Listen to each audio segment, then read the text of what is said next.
Hi, I'm Darrell, Hey, I'm Elia. and we are Black Nerdy Scholars.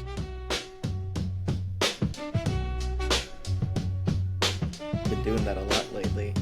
I'm starting to Right? have dreams about it. Right? I'm, Yeah, I'm, it's entering I the realm dream of of my myself regular at this life. desk. Yeah, Just I doing this long for shit. it. The children yearn for the podcast. To do it permanently? Oh, wow. Oh God, it's terrifying. The future. Right? How are But you you know this what? week? Oh, you say your thing. No, I was gonna say, somehow grad school is much scarier. Yeah, Because it's yeah. less fun. It is a lot less fun. I just started my dissertation this week. Yeah. And last Sunday I had 10 pages due because I'm in like a chapter writing workshop Yeah. that is meant for it was originally made for people just starting their dissertation, but is now filled with people that are deep into their own dissertations. And so I had to just have 10 pages of anything. And I was like, oh, this is the hard. Like, it was so hard just to start. But I know that this is the hardest part of the process, starting from zero. Because even, like, I did my prospectus, and it was due less than a month ago. I turned it in less than a month ago. It is already obsolete. It is already like not the project that I'm doing anymore. It's close enough that there's still things to use from it, but I'm moving in a much more specific direction that feels generative. But That's good. it's hard. It's really hard. Yeah, It's the pain of actually having to sit there and write. yeah. I'm like, I'm It's, suffering. I'm suffering immensely. yeah, yeah. Just But it's yeah, writing is hard. it In is. conclusion, writing is really hard. What have you been Writing up to fiction's this a little week? more fun. Oh, this week okay, so we're in midterms week for me since the Sure. quarter system, yay. Are you still? Oh, But you're teaching. Right. Okay. yeah, I'm I was about to say teaching. you're still taking classes. Okay. Yeah. Ha!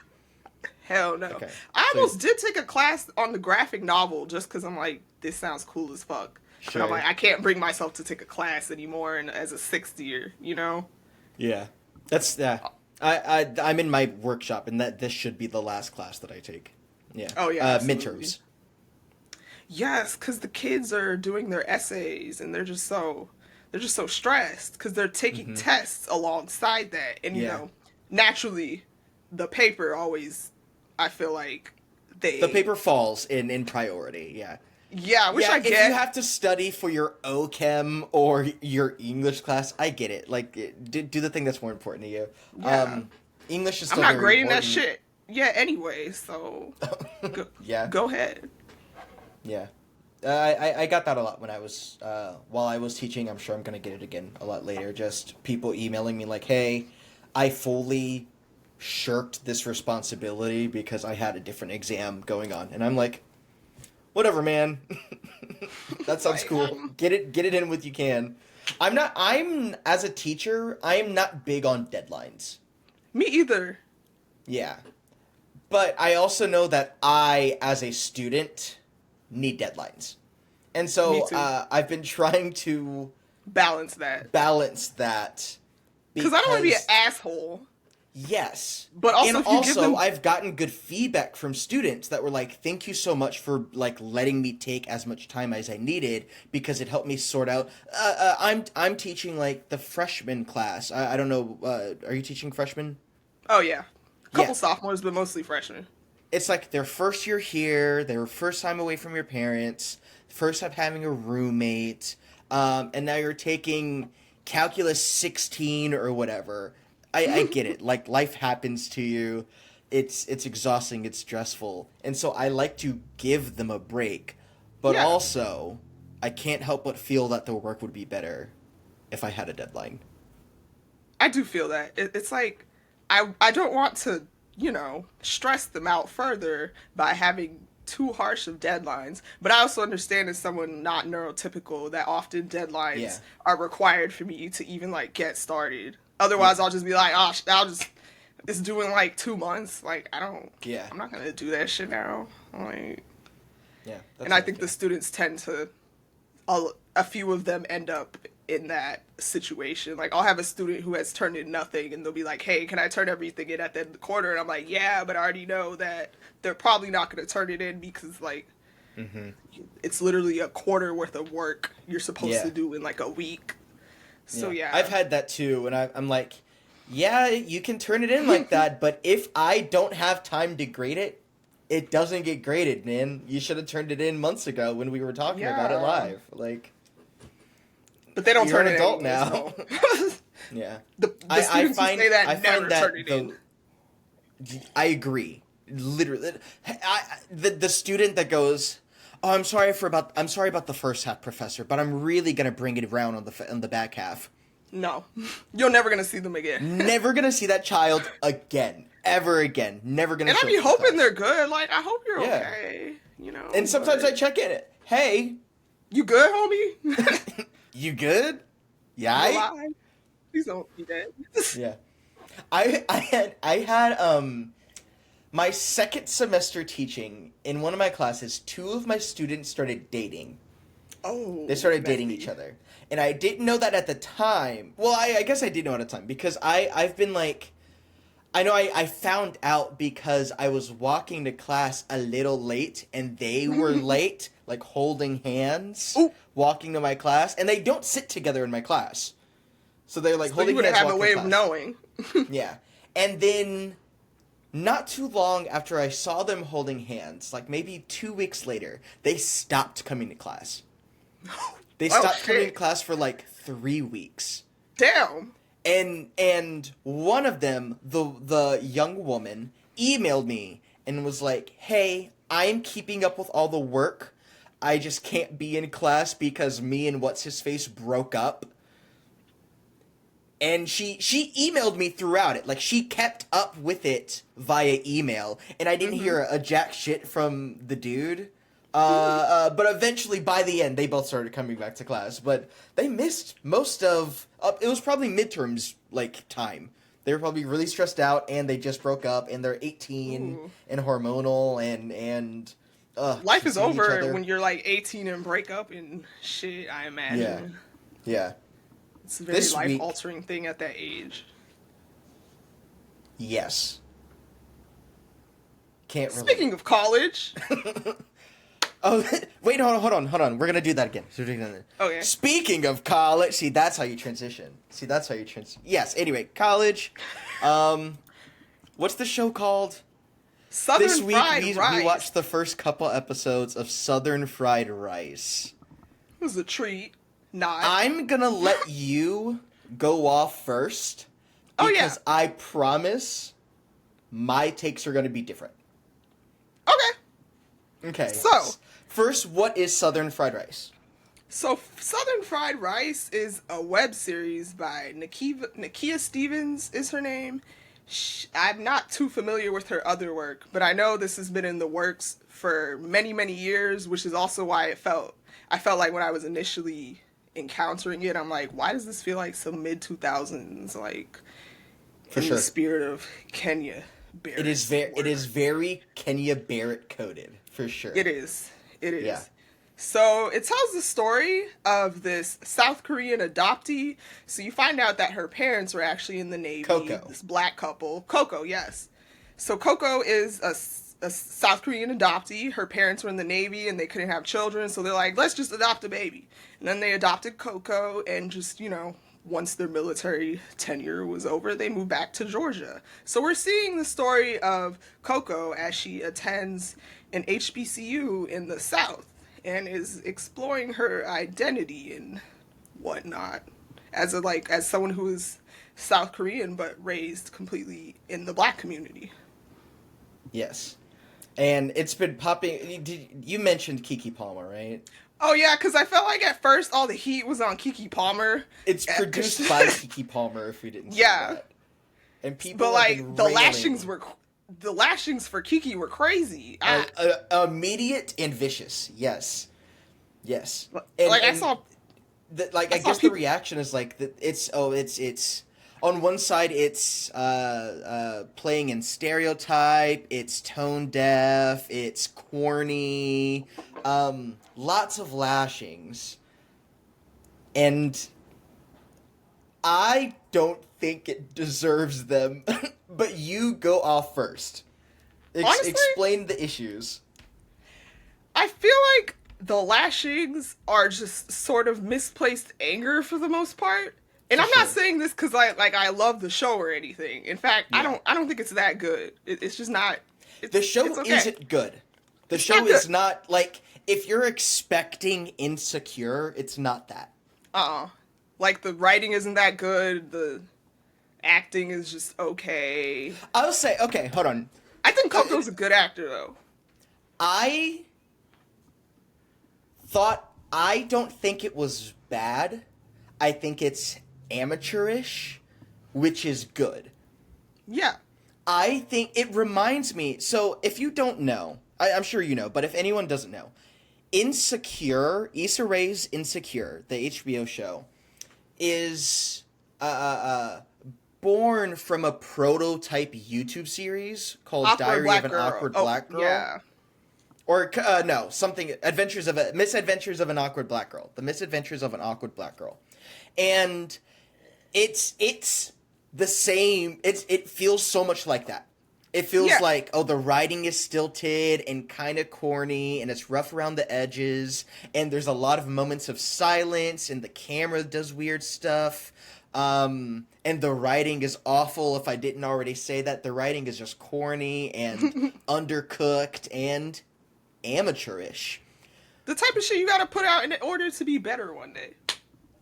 But that's the thing I wanted to say. I think Southern Fried Rice needs to exist. Not this show specifically. Like, some of the issues with the plot we'll talk about in a second. But I think this show needs to exist because it creates the same pathways for someone like Issa Rae. Issa Rae couldn't have gotten Insecure without her shitty little YouTube show. And I could see Nikia Stevens. I think this is a first big project of an amateur screenwriter who's got the hunger. I think she wants it. And I think we should be applauding and constructively criticizing it instead of ragging on it, because don't we want more black media? Yes, I feel like we're severely lacking in black college media, even college media in general. And when's the last time a decent show about black college kids dropped since A Different World, honestly? Like, I can't even think of a good what's one. the one with the Baileys with Yara Shahidi? Grownish. Oh, Grownish? See, Grownish. Grownish was okay. I heard Grownish was okay. I hated Blackish. I never watched Blackish. I hated Blackish. It made me mad. The first episode of Blackish, it follows Anthony Anderson upset that he is named the head of the urban division because he is the black person in the office, and it's like, yeah, no, totally. That is a like suburban middle class microaggression or like a little bit of racism that happens regularly. And then he drives home from work and gets upset at his son for playing like soccer or lacrosse or something instead of basketball, because now his son isn't black enough. And so it's like, don't judge me, but also be more like me. And it just feels like it doesn't, like it can't tell the difference between those two. And I felt like I was fucking crazy watching that show. I hated Blackish, but I heard Grownish was good. Yeah. Never watched it. Wasn't for me. I was too old. It's really what I imagined. It's what I imagined it would be like being like a black girl at like a Cal State sort of school. So I think Grownish is fine. It doesn't super. It feels realistic as far as a college experience. But I guess there were a couple more. I thought. Maybe I can't. Maybe there aren't any. I don't know. I just feel like there's such a saturation Euphoria, of high school but that shows. doesn't count. Well, see, because they're in high school. Like, we have plenty of high school shows, which is interesting. I do think, just to talk about Southern Fried Rice's positives, I think it had a vision, and it wanted to be, like, Euphoria vibes, Insecure vibes. And I think it lands that with the music. The way I think the way it uses its music, the hip-hop, the whatever things they played. It wasn't like refined, but I thought it was good. I think it conveyed the affect of HBCU pretty well. And I think another positive is the camera.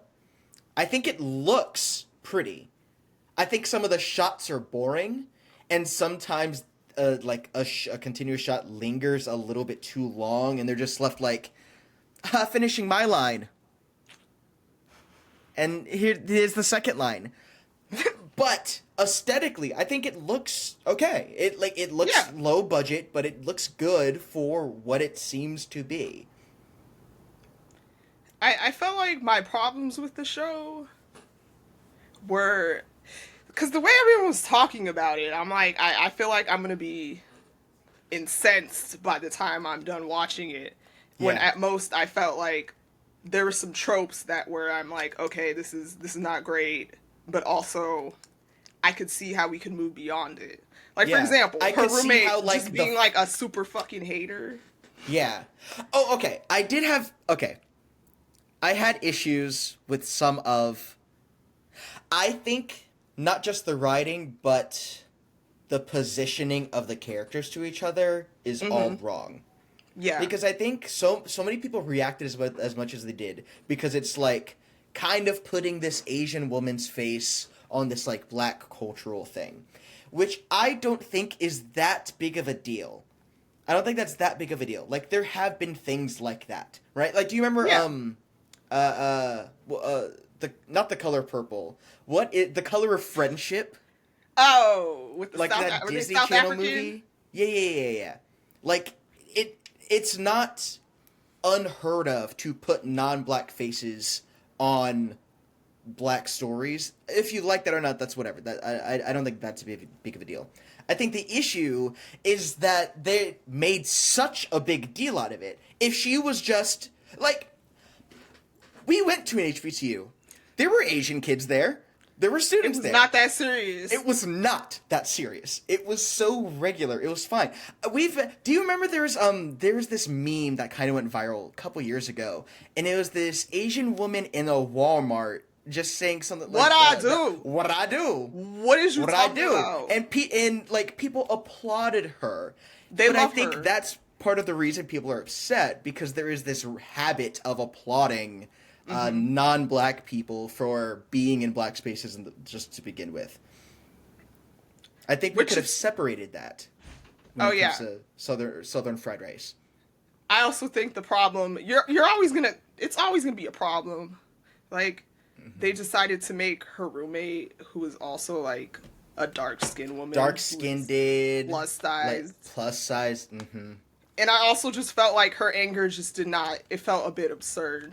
Like, I felt like they were trying to drive the point home too much with Southern fried rice, that like, she has trouble being accepted, but also this is the only people who have ever accepted her. So I felt like the social commentary got a bit all tangled up. I think the social commentary is just a decade too late. That's also the problem. I'm also like, it's just listening a very millennial show. It's so millennial, and it's like, I'm supposed to buy that these are a group of like Gen Z students, because they're class of 2025. They were very distinct about that, and I'm like, this is not how they talk. Yeah. I just can't imagine. Also, this is just a side thing, but I thought it was funny how upset her roommate was when she found out Coco was her roommate, and she was just being pretty like, rude off, not very friendly. But I'm like, there's just ain't no way she would be acting like that in front of her black mama. Yes. I don't buy that. It feels like I know Nakia Stevens is a black woman. It feels like she wrote or created it or directed it as if a white person wrote it, like a Kenya Barrett. It like that kind of style where it was like, you don't like me because I'm black? Like that verbatim, overt, no subtlety kinds of after-school special understandings of race. But that is just not necessary, especially from this woman who, to make the point, you defaulted to a stereotype, to this like dark-skinned boy. I think the entire structure of this could have been wrong. I think it should have had two main characters. It like in my hypothetical of this show, I think it should have had two main characters. I think Coco was fine, and I think it should have had a light-skinned weeb. Because I think if it would make sense, I think it would be a better narrative if the one that is antagonistic towards Coco, because I don't think at an HBCU they would genuinely be mean to her, would be someone that is also struggling to feel at home in their blackness. Like someone that feels a threat. Oh, they like this Asian girl more than me. Like, what do I do with those feelings? You're cooking. Hold on. Hey, I'm free. I'm not free. I'm trying to be a doctor. I'd say hit up I think Nakia, that would be cool. But she deleted all her socials. That sucks. Yeah. I feel like this is a great first TV show for someone that I think will eventually make an incredible TV show. I don't think it's that big of a deal. I think it is poorly written. I think that scene, the scene in the second episode where they're playing the black people game, which, by the way, is not a metric for how black a person is.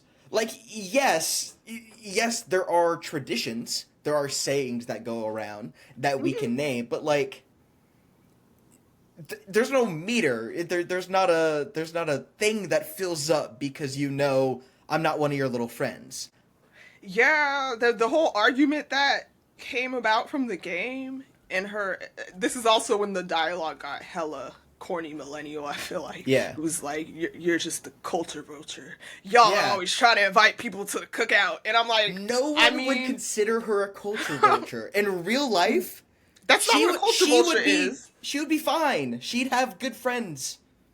People would like her. I feel like also the problem is it kind of reminds me of when you're first discovering like blackness and what it is, and you just, I feel like a lot of the stuff was almost like a surface level encounter with like black characters and tropes and whatnot. So I do feel like that's not like a bad thing. You know, you kind of have to be dumb before you have to be dumb before you're smart. You have to be dumb before you're smart. Put the Dunning-Kruger up there. Yeah. You gotta be dumb before you're smart. That's not the same thing, but I agree. And I know they were pulling up her tweets and what it was the way this devolved on social media, I feel like is what I find really fascinating. So, you know, it started off with the attacks on Nakia, like, oh, undeserved. I'm like, you made a show about a South Korean woman after all the Asian people were campaigning against affirmative action and stuff, and I'm like, whoa. It's like, come on, guys. Are we not better than this? Like, we know not all Asian people rallied against like colleges for affirmative action. Why are we pretending they are? Is this not a stereotype? Is this not kind of how we like? You guys are, whatever. Fuck. What was the next point that I had? I can go into the last into thing you said. The stuff about her tweets, because you know she had some, what we would consider like, you know. All right, keep talking about her tweets. So you know they were not super crazy, nothing you wouldn't expect from the average person who had like a weeaboo phase, you know. Yeah. Like she wasn't on some like Donald Glover pretending to be an Asian girl on Tumblr level, nothing like that level. Even if she was, Donald Glover is an incredible artist, and this would be the equivalent of camp. You know? Yes, Donald Glover also got his lashings, but he also made Because of the Internet and then Awaken My Love. I'm just like he made Atlanta. I don't. I get it because he's. I feel like Donald Glover sometimes he might get a little offensive with his weeaboo-ness, or at least offensive in the sense that I'm like, I get it, nigga, you love Asian women. I'm like, okay, I get it, but I also feel like to act like Nakia was like this Asian fetishist. Yeah. You know, I'm like, I don't know if it's on that level. It kind of just Yeah. seemed like, especially when you consider how many tweets she probably had. Like, yeah, it seems bad if you just search Asian on her page and see she's Also, hoping she some can make of you Asian niggas friends. online is weeaboos. That's true. If we go and check your tweets, you gooning to Oni-chan, like what? It's like, in there. Let's see what anime character, what shows you be watching and stuff. Uh-huh. I didn't finish Southern Fried Rice, Me but either. I think I will. I think I want to mind watch for the it all. plot. There's very little plot. It's Oh very, no, I mean for the plot. Like for the plot. Oh, sure. Sure. My bad. I'm too analytic. I don't know why I did a voice. I'm interested in it. I think Nakia Stevens has the potential to be someone great.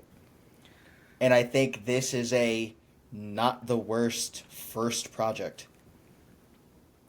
It was definitely, I think, just everyone got super reactionary. Just like we were talking about last week with the Tyler thing, people are carswole. People want to feel superior to other people online. It's the only thing that we have control over in this hellscape of a world and a country. As everything's burning down, as whatever. People have always loved a witch hunt. The back to the Salem witch trials, and we're seeing it just became even more possible on the internet. So. Yeah. Because then you can find a bunch of other witch hunters in a 4chan lobby server. You know Oh, what I mean. Lord. Speaking of 4chan. Okay. Speaking of 4chan. Lord. There was an article that came out not too long before this. It was for the November issue of Harper's Magazine called The Goon Squad. Loneliness, Porn's Next Frontier, and the Dream of Endless Masturbation by Daniel Kolitz, I think is how you pronounce that name. That sounds right. And I gotta say, this article is harrowing. It fills me with dread. It's actually terrifying. Like, I'm actually, Genuinely.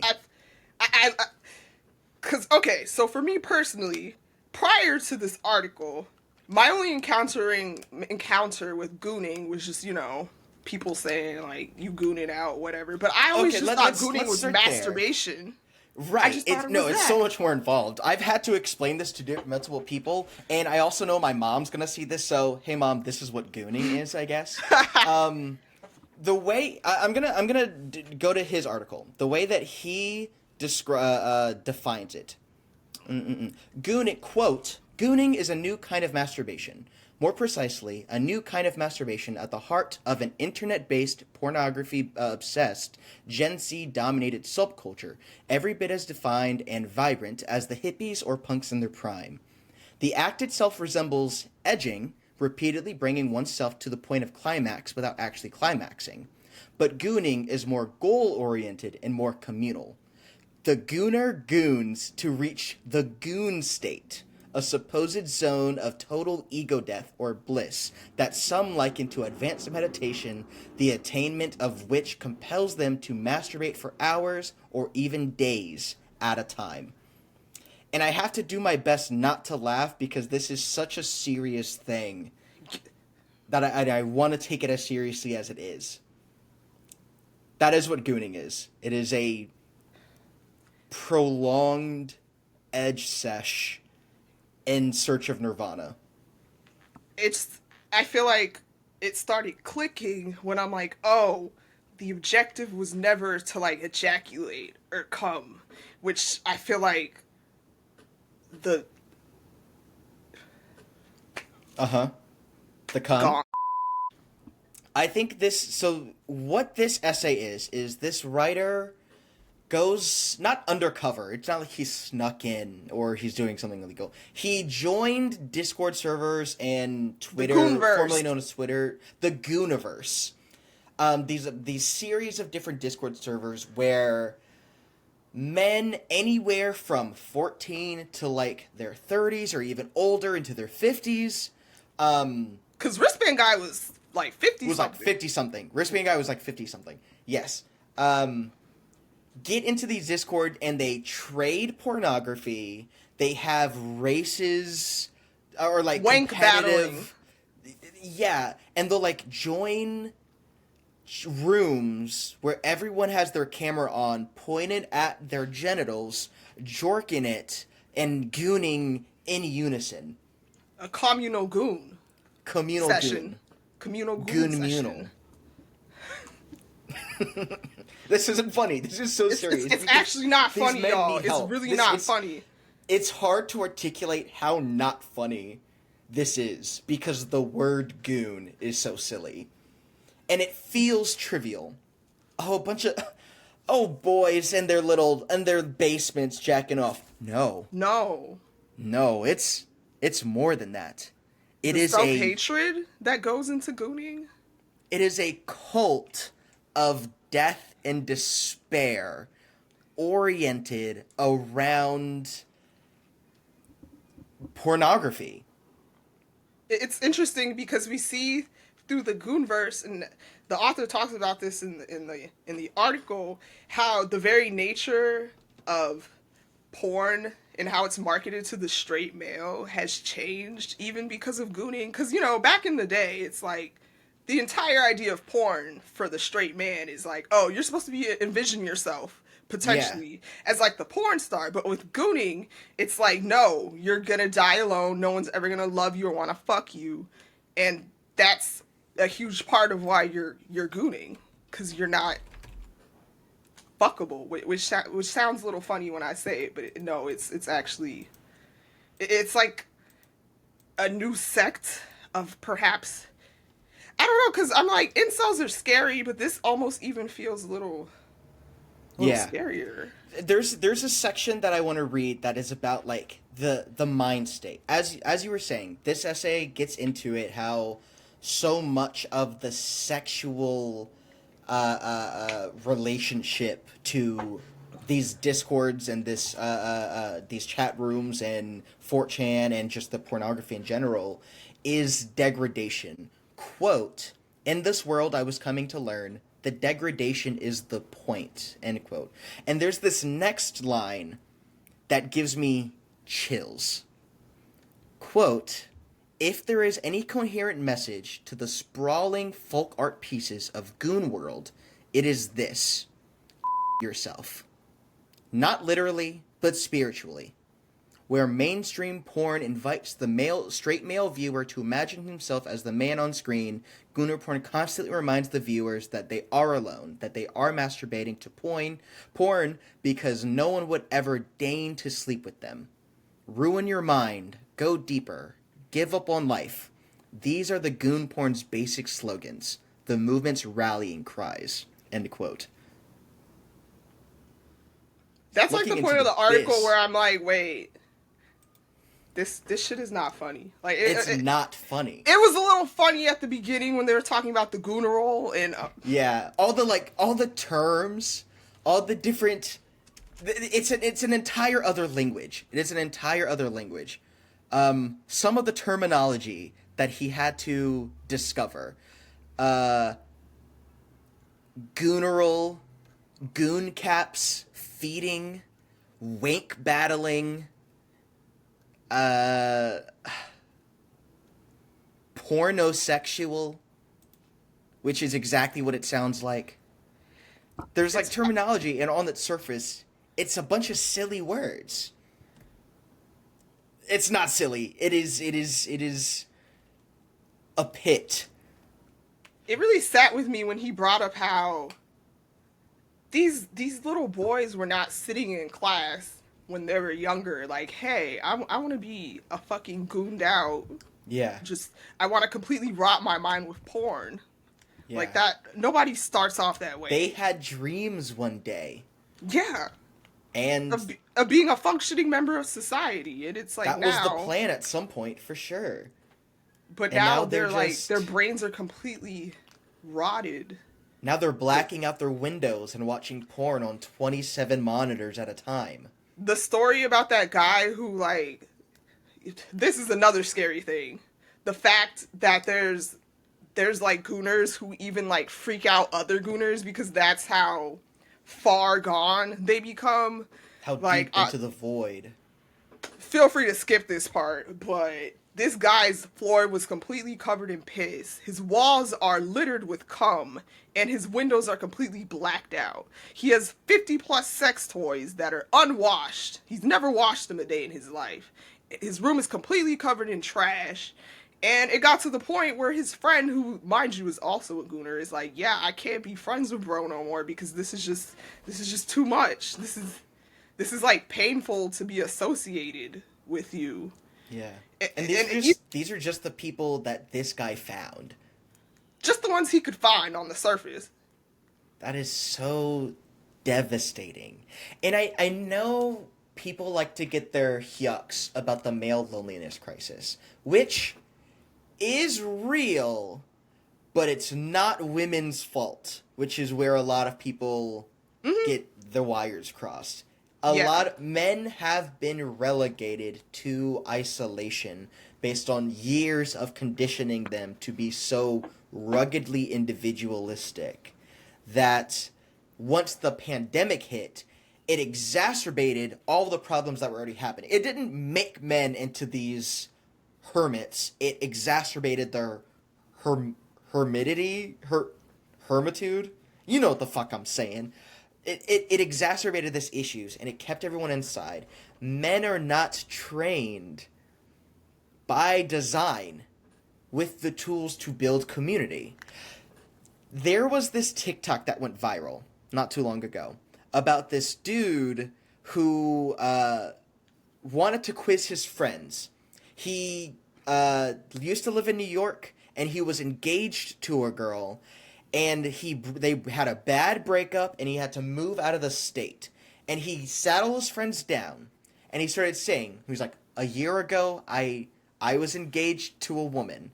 We had a breakup, and I moved out of state. What was her name? And no one knew her name. And even before he finished the question, one of them was like, "Oh, don't ask her name." They had no idea what was going on in his life. They definitely don't know what's going on in each other's lives. And at that point, why be friends? What is the point? What do you do What is together? the point? Eventually, they goon, I guess. Oh. There is an activity. This is something that I think has been pretty cliche. This idea that men form relationships based on activities.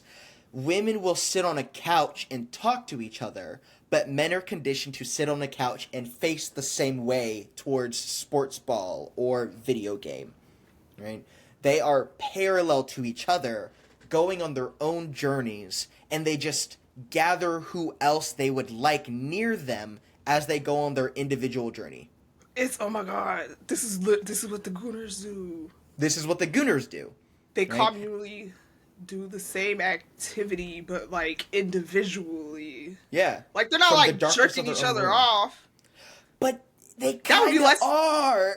In a little, Oh, dang. a bit. They kind of are jerking each other off, but It would be less sinister if they was just jerking each other off, if I'm being honest. Like, yeah, but up. they would have to be in person. True. And we not Gooners Wristband and guy. like Sorry, stop. those groups of people are so fringe, but everyone's felt the pull of the abyss since COVID. It has gotten all of us. Which I guess was his larger point. Like when he drove home the point about how when he described gooning, you know what? I'm gonna pull up that quote. Give me a second. The one towards the end? Yeah, where he basically likens gooning to just like Yes. the parasocial internet. Yeah, I found it. Quote, granted, day in the life TikToks or unboxing videos won't poison your soul to precisely the same degree as gooner porn.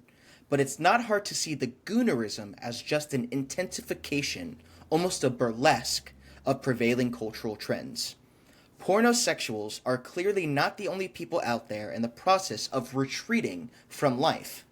It's probably more useful to think of a company like Alo, the owner of Pornhub and most of the other two major tube sites, as well as most of the name brand porn studios, as just another large tech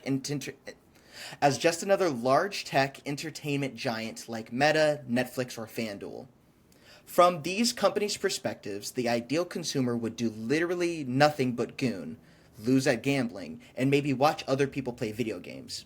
You can try to fight this. You can try to read a book, pet a dog, buy a stupid box to lock away your phone. You can make a joke about the box, about the absurdity of your need for it. What do these companies care? They've won. If they have their way, and they usually do, in time, we will all be gooners of a kind. End quote. Oh! Because what's the difference? Ambulance! What's the difference between a porn producer who is producing porn for gooners versus like Netflix who wants to like, they both have the same intention, and that's like, yeah. I spend all my time partaking in this activity, probably a bit mindlessly. So yeah. The currency is the data that they get from keeping you in front of it the whole time. Mm-hmm. And I will have to admit, the haunting nature of that ending did made me kind of not reconsider, but try to work through how I'm feeling about doing this podcast and like doing stuff like this in the future. I want to be an artist. I want to make art. And some of that art will be what we now colloquially deem content, including this very podcast. And it feels bad knowing I am producing something that is being fed into the grinder of this goonerism. It is something for people to retreat away from their life from. I can't help but feel a little like the humiliation POV producer man when he's like, yeah, I think about it and it's a little fucked up, but like I love doing this, which is how I feel about content creation actually. Yeah. Yeah. And it's a bad beat. I think all the way around, it's not any one person's fault. Yeah. Except the tech CEOs. They're the devil. Peter Thiel, there's a special place in hell waiting for you. In Minecraft.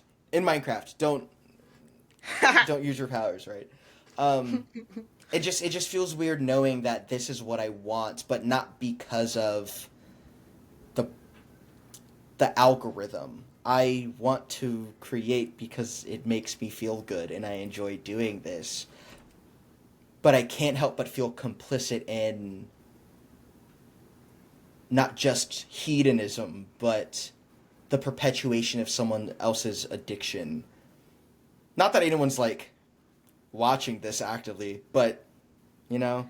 Hell, even, not to bring up the porno producer man, but he was like, he likened the relationship between the producer and the consumer to, like, a drug dealer and someone buying drugs, because it does feel a little like, hey, come eat my candy, kids. Oh, that was not a good example, but yeah. Yeah. And I also think, like, from a sex worker point of view, I am not anti-sex work. I think I find it very little than regular work, because we are all selling our bodies in just different ways, most of it just typically not sexual.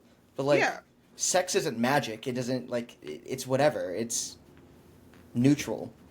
Mm-hmm. But it does feel like... It's like... I don't blame someone who wants to open a bar. Like, if that is your dream, open a bar.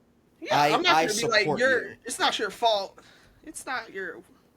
But it does seem like you're a little there are so many bars in this hypothetical. there's so many bars that alcoholics are going wild because that's the only thing to do. But it's not the bar owner's fault. It is institutional. It was made this way. Those tech giants did this to us. And the most don't get me wrong, some people are bad. Some people are mean and aggressive and victimizers. But also we are all victims of the mega corporation. Absolutely. And I want people, including myself, to keep chasing dreams because fuck them. Like, do what you want. Make art. Make art. Read books. And love. Make love. Stop Gooning. Make love and books and art and love. But those two are different. I don't know. It's a bad beat where we are now. Not just politically, but the techno hellscape that we've volunteered, I guess. Because, like, don't get me wrong, like, one thing the boomers got right, it is that damn phone. It is that damn phone. But also, I like watching Critical Role. I like my TV shows and my games. I love my soap operas. It sucks. I like YouTube videos and watching 4-hour YouTube videos. I've been trying to get in the habit of walking without my phone. Oh yeah, I like that. No music, just walking without dogging. Music even feels like jarring, which I'm like, oh, that's how dependent I am on technology. Yeah. That I'm like, the whoa. phantom phone in your pocket. I'm like, whoa, I'm listening to nature sounds. This is different. It's weird. And I don't like it. I'll be honest, I don't like it. I like my music. I like feeling I like the way music can suck me into a different world. I like the way music helps me romanticize parts of my life, which I think everyone should do, at least a little bit. Not so wholly that you end up in a basement with blackout curtains gooning. It's okay to dabble a little bit in nihilism, but like let's not. That's the whole thing about the dabbling. Self-exploration is good. Yeah. People should masturbate. Yeah. With intent. Like with it's not. Fuck what that Kellogg guy said. Yes. Oh right, because the. Oh wait, I feel like I should add context. Explain the Kellogg's bit if people don't know.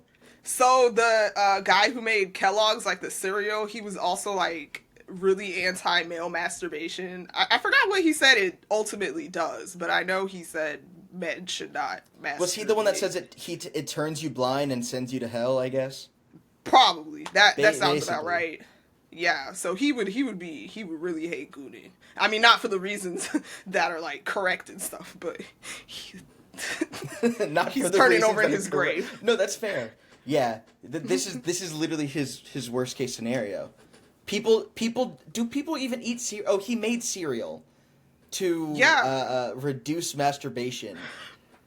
Wait, I don't think it's working. I don't think it's working. Also, I don't think. I was gonna say, are people eating as much cereal as they used to? Maybe we need to eat more cereal. I do eat cereal sometimes. I feel like it's like a lazy kind of thing. Like, you know, sometimes I'm in the mood for like some Frosted Flakes or some shit. Yeah. But also, it makes cereal. My stomach hurt a little bit. I can't lie. Because of milk? Are you lactose intolerant? Oh no, I don't even drink I drink lactate-free milk. It just makes. I also drink Lactaid. But I am lactose intolerant. Like, I'm pretty sure it is a. I think a lot of black people are lactose intolerant. Also, a lot of I don't think I made that Latino up. I think that's people. Like a thing. Yeah. Also, apparently, other countries do not drink milk nearly as much as Americans drink milk, and I've heard that people can smell it. Like, there is a sour scent to Americans because of all the milk they drink. I mean, did you ever in school when that one kid who used to just drink the fuck out of some milk and he would just kind of have like a milky scent. Did you ever experience that at school? I don't think I had a milk kid. What? Like it's not like a specific person or anything, but like I just because they used to give us milk with like every meal in school, so inevitably somebody was gonna come out smelling a little sour. I mean, kids didn't wash. Oh, just really, really quick, at the intersection of gooning and high school stories, one thing I wanted to say, or not wanted to say, one thing that I thought of that I think is funny. Did your school have a J club, a Japanese club? We had an anime club, but no, It was just called J Anime Club. I'm pretty sure it's the same thing. We just called it J Club. It was Japanese club, but it was really just the Anime Club. And I wasn't in it because I was at that age. I was the only one of my friends that openly watched anime, and so I couldn't be one of the fucking loser kids in the Anime Club. Even though we probably all would have gotten along if I weren't so.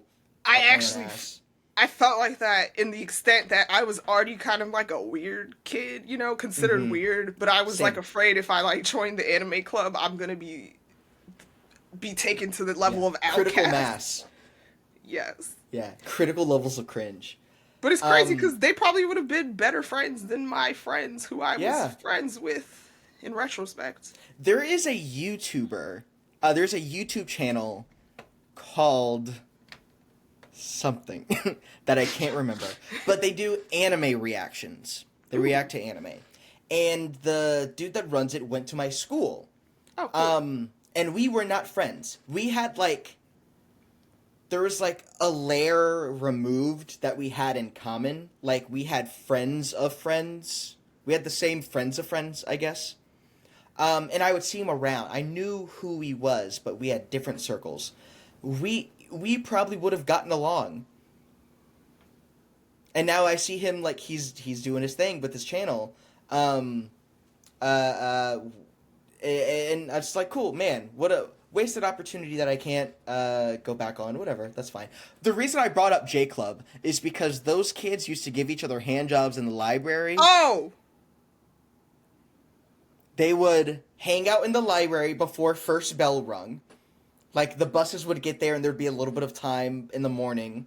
They would their spot was the library. I was a band kid, so I hung out in the band hall. Their spot was the library. Y'all was freaked out, too. Continue. What can I say? No comment. But the J Club kids would go to the library, and they would all bring blankets. They'd have, like, a little Naruto blanket and then a little Bleach blanket, and they'd have all their little keychains of Rengoku, not Rengoku, of Renji and, like, Sasuke and stuff. Love Renji. And they would just huddle up together and ooh-woo each other and just give each other hand jobs under the blankets. First thing in the morning. I've always respected groups of people like that in the sense that I wish younger me would have given less of a fuck. Maybe not to the level of like jorking it in the library, but I do feel like I was just really self-conscious about shit that ultimately does not matter in the grand scheme of things. And it's 100% like, same. We should all be more like the J Club kids in the sense that they don't give a fuck what you think about them. Otherwise, they wouldn't be jorking it in the library. Yeah. Have the courage to jork it in the library is the moral of that. There's this kid that was in the J Club that was in band with me. And, like, we were friends only as far as we played the same instrument, and so we should be cordial to each other. But he was, like, King J Club. And he was giga autistic. Like, critically autistic. He was autistic to the point where it's, like, he couldn't write very well. That's undercutting it. His handwriting was so bad that he was given a school-sanctioned laptop before laptops were in schools. Because that's when I was in high school.